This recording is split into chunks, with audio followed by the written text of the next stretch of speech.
Hello மக்களே, இன்றைக்கி ஒரு இன்ட்ரெஸ்டிங்கான விலாகு. என்ன இன்ட்ரெஸ்டிங்கான விலாகுன்னு சொல்கிறதுக்கு முன்னாடி ஆக்சுவலி இது ஒரு செலிப்ரேஷன் விலாகுன்னு கூட சொல்லலாம்.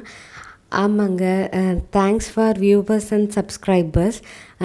2K சப்ஸ்கிரைபர்ஸ் வந்துட்டாங்க.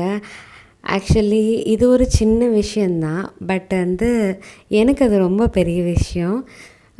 2 இயர்ஸில் கிடச்சிருக்க ஒரு பெரிய ஹாப்பினஸ். ரொம்ப தேங்க்ஸ்.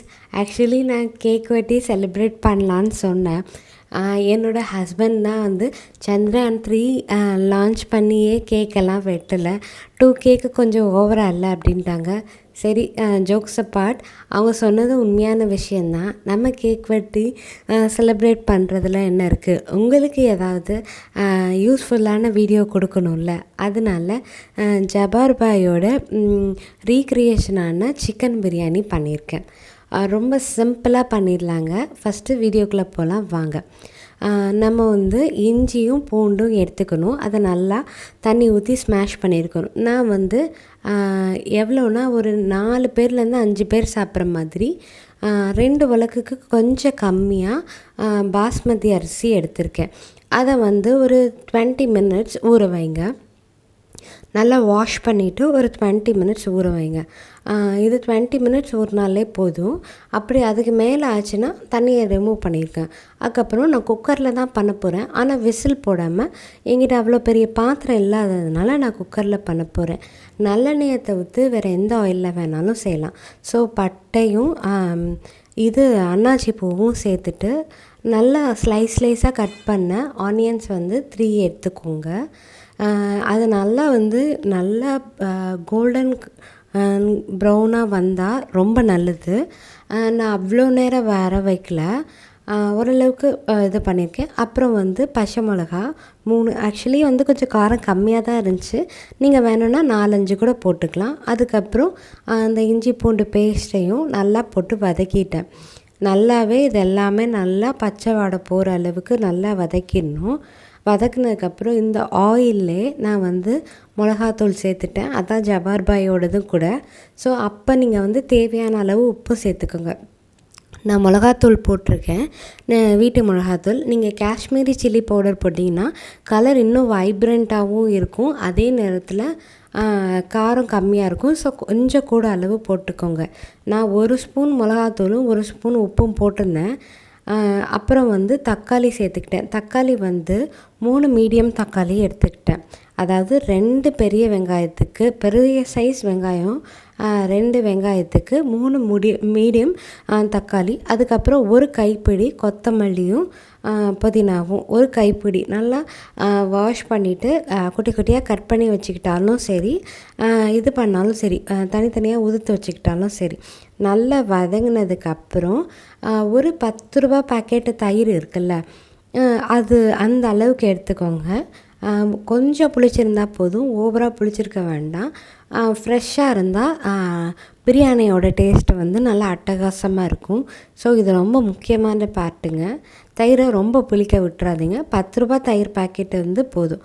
அதுக்கப்புறம் இப்போ நான் 2 உலக்கு எடுத்திருக்கேன்ல, நீங்கள் 3 உலக்கு இல்லை 3 டம்ளர் இல்லை 4 டம்ளர் தண்ணி எடுத்துக்கிட்டாலே போதும்.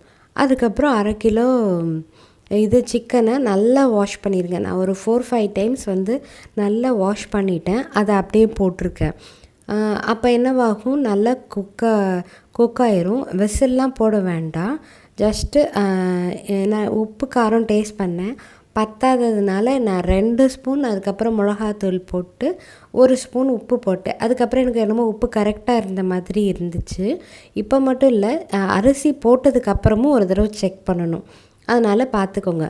நான் கேஸ்கெட்டை எடுத்துகிட்டு விசில் போடுறேன். ஸோ அது தட்டு மாதிரி தான். இது அப்படியே சிம்மில் 15 மினிட்ஸ் விட்டுடுறேன். எதுக்காகன்னா சிக்கன் நல்லா பாயில் ஆகணுங்கிறக்காக 15 மினிட்ஸ் அப்படியே விட்டுடுறேன். ஓரளவுக்கு சிக்கன் நல்லா பாயில் ஆயிடுச்சு. அதுக்கப்புறம் பேரலாக ஒரு 4லேருந்து 5 கிளாஸ் தண்ணி, அதில் நமக்கு தேவையான அளவு உப்பும் எண்ணெயும் சேர்த்துக்கணும். அப்போ தான் அரிசியில் உப்பு சேரும். உதிரியாக வரதுக்கு எண்ணெய் நம்ம ஊற வச்சதை சுத்தமாக தண்ணியை வடிச்சிட்டு அதுக்கப்புறம் அரிசியை போடணும். கரெக்டாக 2 மினிட்ஸ் குக் பண்ணால் போதும். அரிசி நல்லா நீளமாக வந்துடும், நல்லா ஹாஃப் குக் ஆயிரும். நீங்கள் ஒரு அரிசியை எடுத்து வச்சுட்டு அதுக்கப்புறம் குக் பண்ணதுக்கப்புறம் டெஸ்ட் பண்ணி பார்த்தீங்கனாலும் தெரியும், நல்லா நீளமாக வந்திருக்கும். 2 மினிட்ஸ் குக் பண்ணால் போதும். ஸோ இது வந்து நல்லா மலர்ந்தாப்பில் வரும். அதுக்கப்புறம் நல்லா தண்ணியை வடித்து எடுத்துக்கணும். வடித்து எடுத்துக்கிறதுனால நமக்கு என்ன இருக்குன்னா, அந்த தண்ணியை ஊற்றிடக்கூடாது. சப்போஸ் தண்ணி பத்தலைன்னா அந்த தண்ணியை ஊற்றிக்கலாம். பட் நான் ஊற்றிருந்தது எனக்கு எக்ஸ்ட்ராவாக தான் இருந்துச்சு, அதனால் எனக்கு தண்ணி தேவைப்படல. யூஸ்வலாக அந்த தண்ணியை ஊற்றிடாதீங்க. ஸோ அதுக்கப்புறம் இந்த அரிசியும் போட்டுட்டு தண்ணி மேலே மூழ்கலை, இப்போ மூழ்கி இருக்குல்ல, மூழ்கலைன்னா அந்த தண்ணியை அப்ளை பண்ணியிருக்கணும். நல்லா கொதிச்சதுக்கப்புறம் இப்போயும் உப்பு காரம் டெஸ்ட் பண்ணி பார்த்துடணும். நல்லா எண்ணெயெல்லாம் நீக்கிட்டு உப்பு காரத்தை டெஸ்ட் பண்ணி பார்த்துட்டு க்ளோஸ் பண்ணி வச்சிடணும். அதே மாதிரி கேஸ்கெட் போடல, விசில் போட்டு க்ளோஸ் பண்ணி வச்சிடணும். இருக்கிறதுலே ரொம்ப லோவாக வச்சுட்டு ஒரு 10 மினிட்ஸ் குக் பண்ணணும். கரெக்டாக 10 மினிட்ஸ் குக் பண்ணிவிட்டு இது பண்ணிங்கன்னா, தம்மை எடுத்திங்கன்னா, நீங்கள் தோசைக்கல்லாம் வைக்க வேணாம், டைரெக்டாக சிம்லேயே வச்சு தம் எடுத்திங்கன்னா அட்டகாசமான நம்மளோட எக்ஸாக்ட் ஜபார் பாய் பிரியாணி அப்படியே வந்திருக்குங்க. அழகாக உதிரி உதிரியாக, நெய்யெல்லாம் சேர்க்கலை, ரொம்ப சிம்பிளாக பண்ண ரெசிபி சூப்பராக வந்துடுச்சு. ஆக்சுவலி நான் ஃபஸ்ட் டைம் சிக்கன் பிரியாணி பண்ணுறேங்க, அவரோடதை பார்த்து அட்டகாசமாக வந்துடுச்சு. நான் வந்து ஜபார் பாய் பிரியாணி சாப்பிட்டதில்ல, என்னோடய ஹஸ்பண்டும் ஜபார் பாய் பிரியாணி சாப்பிட்டதில்ல. ஆனால் இந்த டேஸ்ட் எப்படி இருந்துச்சுன்னா, ஸ்டார் ஆம்பூர் பிரியாணியோட டேஸ்ட் எப்படி இருக்குமோ அப்படியே இருந்துச்சு. ஸோ வீட்டில் கண்டிப்பாக ட்ரை பண்ணி பாருங்கள், ரொம்ப ஈஸியாக பண்ணிடலாம்.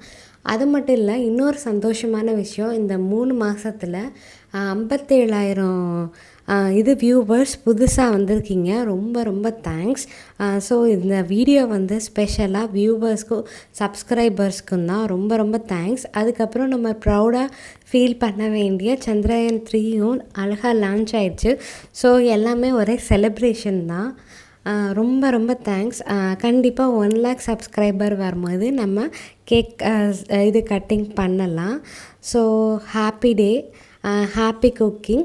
நீங்களும் இந்த மாதிரி ட்ரை பண்ணி பார்த்துட்டு எப்படி இருக்குன்னு கீழே கமெண்ட் பண்ணுங்கள். இன்னொரு இன்ட்ரெஸ்டிங்கான வீடியோவில் பார்ப்போம். பாய்.